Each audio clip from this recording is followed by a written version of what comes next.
เอาชีวิตในรัสเซียพี่น้องเอ้ยเขาเลิกโรงเรียนมาก็พอดีเห็นเมตู้นี่มาเอาน้ำพี่น้องเอ้ยแต่ละมือ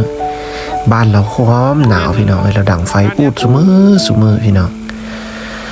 กับชีวิตอยู่รัสเซียพี่น้องเอ้ยมื้อนี้กับวันเราลบตั้งวันแล้วลบ36องศาพี่น้องเอ้ยเดี๋ยวเขาสิออกไปนอกแล้วสิถ่ายให้พี่น้องเมืองเด้อ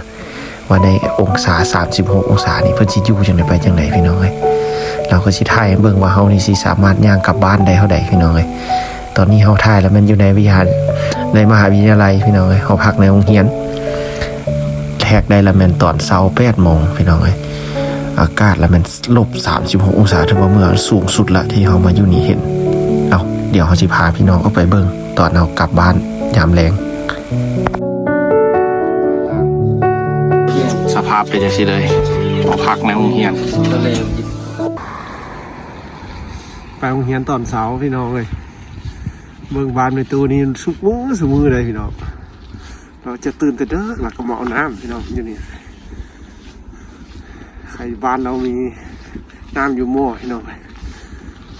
มาแต่ละมื้อก็คอยเบิ่งแต่เราเนี่ยพี่น้องอยู่กัน2 คนกับผัวเมียเราพี่น้องมื้อนั้นเราถามเพิ่นงานเราพี่น้องอันนี้ตอนเช้าๆกำลังไปโรงเรียนหนาวพี่น้องยังหนาวแฮงอีหลีอยู่รัสเซียนะเบิ่งบ้านเอาไว้นี่สะอาดขนาดไหนนี่เอาไว้นี่เราปัดเรากวดแถวนั้นงานเรานี่โอ้คักไอ้หน่อยตื่นแต่เช้าเดี๋ยวมามื้อแรงสิเห็นเราบ่นี่พี่น้องบ้านเป็นตัวเบิ่งหน้าเราความหนาวเอาน้ำนะ У вас такого нет, ага? Нету, да. У нас нету. Дали какие? Питки? Конечно. Да. У нас очень хорошая вода. Да. Это чистый, да. Чистая, ага. Да. У нас нету такие. А ты откуда вас? Лаоса. Лаос? Над Лаоса, да. Холодно, да, Тюмен? Сколько градусов? Это очень холодно. Да? Тюмен, сколько вас? Не знаю. Не знаю, да? Нет, как нормально. บ้านในตู้พี่น้องเรา Всего доброго тебе. เด้อเราเอาน้ำสมือพี่น้องนี่รู้งานเราแม่นี่เราดังไฟสมือวัดสเกมซีวูด Меня зовут? เนี่ยสเกมซีวูดโดมา С мужем. มูสเหรอ Да, а что? เนี่ยซีวูดตัวเล็กกับสไปซี่อินเจเลสนะเลยเราก็เอาน้ำสมือสิแหละพี่น้องเขามาเต็มโรงเรียนเขาก็เทนเราก็ถ่ายเลยคักพี่น้องเราแอนนะน้ำกับแบบเราเอาไปกินพี่น้องเราว่านะเอาไปต้มกินพระเจ้าจะแบบนี้พี่น้องวัฒนธรรมรัสเซียนี่งานเราจะสะอาดขนาดพี่น้องเราเท่าสิแต่เราคือสิหนาวพี่น้องเบิ่งแม่นี่ในตู้คือสิหนาวขนาดเราจึงดั่งไฟฟิ่งแบบนี้เพราะว่าเงินเราบ่มีท่อแอร์คมร้อนพี่น้องถ้าเป็นเงินแบบนี้ได้นี่เข้าบ้านละพี่น้องเอากระชายเบิ่งพี่น้องเรามาเอาน้ำสมมติเขาลงเรียนมาแล้วก็เห็นเราพี่น้องเลยอันนี้ก็ถือว่าอยู่รัสเซียพี่น้องเลยในช่วงอากาศหนาวแห้งพี่น้องอย่างนี้นะเราก็บ่ฮู้เขาถามเราว่าหนาวที่สุดจูเม่นนี่เขาไหนเราก็ยังบ่ฮู้เพราะว่าเพิ่นก็สิน่าจะเบิ่งโทรศัพท์บ่เป็นเพราะเพิ่นเฒ่าแล้วถ้าเพิ่นเบิ่งเป็นก็สิฮู้พี่น้องว่าจักองศาแต่เฮานี่คือว่าหนาวเขานะพี่น้องในช่วงนี้หนาวแห้งเดือน2พี่น้องเอ้ยอยู่บ้านเฮาสิเป็นแนวใดพี่น้องเอ้ยอากาศสิเป็นจังได ตอนนี้เขากำลังย่างกลับบ้านพี่น้องเลิกโรงเรียนแล้วก็พอดีมาเห็นเราใจแฮกกระยักอันนั้นได้พี่น้องเนาะคันสมมติว่าเอาลึงกับเพิ่นได้นะเข้าไปถ่ายวิถีชีวิตกสิดีพี่น้องไปหาคนรัสเซียเขาเจ้าจะบ่ให้เขาไปถ่ายหรอกเพราะว่าเขาเจ้าจะบ่ค่อยจะมักเอาการทางออนไลน์พี่น้อง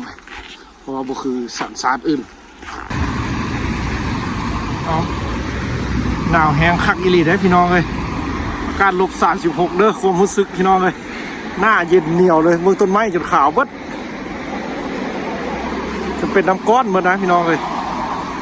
เมืองแต่รถบ้านเฮิร์แลนด์เนี่ยเย็นอีหลีพี่น้องเลยความรู้สึก36ลบเด้อพี่น้องเลยถือว่าเมืองนี้ถือว่าเอามาอยู่นี่ครับก็มื้อนี้พี่น้องที่สูงสุดละ36องศาเอาเบิ้งถ้ามันเป็นฮอต40เดี๋ยวสิถ่ายให้เบิ้งอีกพี่น้องเลยว่าเป็นประวัติศาสตร์ของเมืองจูเม่น องศาหนาวพี่น้องปีนี้ถือว่าหนาวแห้งพี่น้องอยู่รัสเซียนะหนาวอีหลีบัวแต่อยู่เมืองนี้เมืองใดก็หนาวหิมะก็ตกหลายพี่น้องปีนี้นะ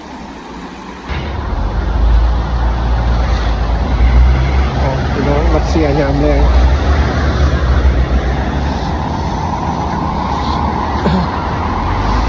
เสียงระดูใต้ไฟบ้านเลยชิ้นย่างกลับพี่น้องเลยมาถ่ายรูปธาตุเลนินให้พี่น้องได้เบิ่งอยู่เมืองนี้ก็ยังมีพี่น้องรูปปั้นเพิ่นบางเมืองก็น่าจะบ่มีแล้วได้พี่น้องรูปปั้นเพิ่นบางแต่เมืองนี้ยังมีอยู่เมืองนี้ยังมีอยู่ นี่ก็เป็นบ้านเพิ่นยามแรงพี่น้องเดี๋ยวบรรยากาศยามแรงคือว่าคักๆได้พี่น้องไฟแสงสีคือว่างามเลยดอกไฟก็คือว่าแดงๆคักไปอีกแบบพี่น้องนะครับเมืองนี้เนาะสาวรัสเซียบอกหน้าตาสาวรัสเซียก็ที่เป็นประมาณนี้แหละเนาะ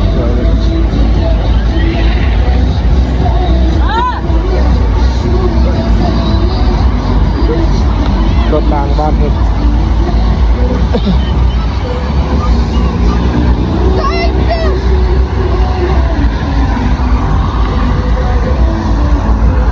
เดี๋ยวถ้าข้ามไฟแดงพี่น้องกลับบ้าน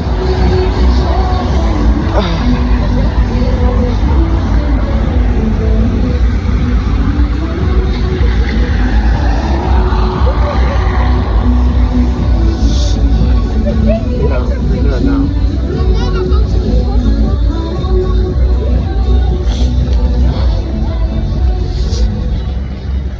บ้านเพิ่นบ้านเขาเจ้าขี่รถที่ก็เก้าสิได้น้องคักขนาดเอกลักษณ์รัสเซียน้องบ้านเขานี่ว่ามีก็เอาไปขายให้เล็กเศษหมดละบ้านเธอนี่ยังเก็บรักษาอยู่รถที่เก่าๆสิ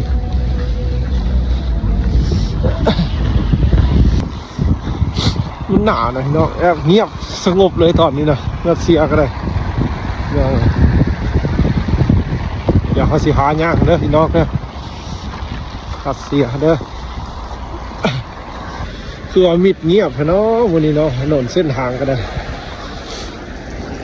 หิมะก็คือว่าเต็มขนาดเนาะงามขนาดนี้ฟ้าบานให้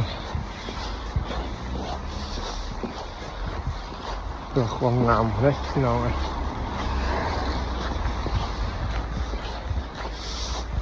คือว่าแถวนี้ก็เป็นเขตตัวเมืองพี่น้องไอ้แถวนี้ถือว่าเขาเคยได้มาย่างแต่สมัยฤดูแล้งคุณพี่น้องตอนฤดูแล้งปีกายนี้ถือว่าแถวนี้ก็จะเป็นแบบเป็นตึกสำคัญที่แบบบอลเฮ็ดเวียกเฮ็ดงานของเมืองนี้พี่น้องเป็นแบบว่าห้องการเมืองบอกหรือว่าเป็นห้องการปกครองอย่างเกี่ยวกับรัฐบาลบ้านนี่นะคือว่าแถวนี้ตึกจะที่กันหลายพี่น้องแถวนี้มาแต่ปีกายนี่อยู่นะคือว่าในช่วงนี้ยังไม่เคยมาจากเรือแถวนี้ปีกายนี่ก็ตอนฤดูแล้งพี่น้องแล้วช่วงหน้าหนาวสิยังไม่ได้มาพี่น้องคือว่ารัสเซียบ้านเพิ่นเลยพี่น้องอันนี้ก็ถือว่าอีกบอลหนึ่งกำลังอยู่ในใจกลางเมืองพี่น้องแบบแต่คู่คนบ่มีน้องวันนี้มันหนาวเนาะเราก็สิย่างวืดดึงแล้วก็หนาวแล้วก็สิเข้าไปห้านพี่น้องพอเข้าไปในเฮือนในตึกก็สิอุ่นพี่น้องเลยถ้าเขาอยู่ในนอกจะสิหลายดนก็สิหนาวแห้งเลยพี่น้องเลยถือว่าเมืองนี้นี่ถือว่าโบเวนที่ว่าแบบโบเจริญเลยพี่น้องเจริญได้เมืองนี้นะร่ำรวยและคนรวยหลายได้พี่น้องเมืองนี้นะพอเป็นเมืองอีกเมืองที่สำคัญของรัสเซียประเทศรัสเซียมันมีเศรษฐกิจของน้ำมันที่ส่งไปทางบ้านเขาพี่น้องประเทศนี้นะประเทศนี้เขาจะส่งน้ำมันไปทางไปจีนไปอย่างบ้านเขาพี่น้องคือว่าขอบเขตที่ในตัวเมืองที่แน่นๆพี่น้องแถวนี้ส่วนหลายก็จะมีคนมาลิ้นจริงๆเขาเจ้าก็มาลิ้นเนี่ยบางรถหลานจอดอยู่สิแต่อยู่ด้านนอกเขาเจ้าบ่มาให้น้องมันหนาวนี่บนเป็นรถหลานแถวนี้จะมีแต่รถงามๆด้วยเป็นเบ้นเป็นอย่างหายากอะไรเนี่ยคือว่าเขตนี้ก็ถือสำหรับแบบอีกแถวนึงพี่น้องสำหรับคนร่ำรวยได้แถวนี้ก็ได้